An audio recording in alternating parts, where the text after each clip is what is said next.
Today during class, we're going to focus on the squeepers strategy for our current reading.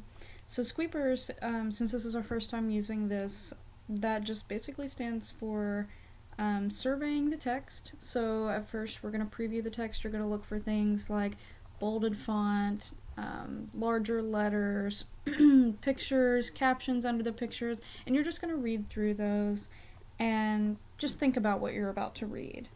So then you're going to question what you just looked at. So maybe create a question about a picture. If you see a picture of a child who looks like they've been abused, then you might question the circumstances that they were in that caused that abuse. And the questions are ideally supposed to generate for what you're going to be able to answer after you've read. So you'll create 1 to 3 questions. Ideally, as I said, you'll have 1 to 3 predictions after that. But the easier method to do that is if you create a question and then predict something about that question afterward.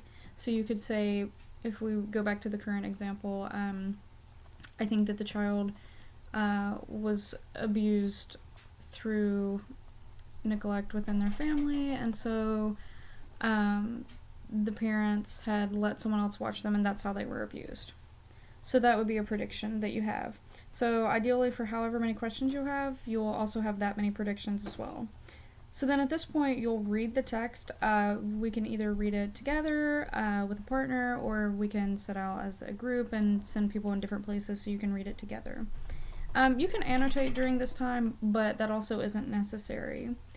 Upon finishing reading, you'll respond to the questions that you had. You're going to discuss which ones were answered, maybe review the ones that weren't answered, and develop new questions, and then just continue the surveying process. So essentially, you're going to modify, drop, or add questions in the response section.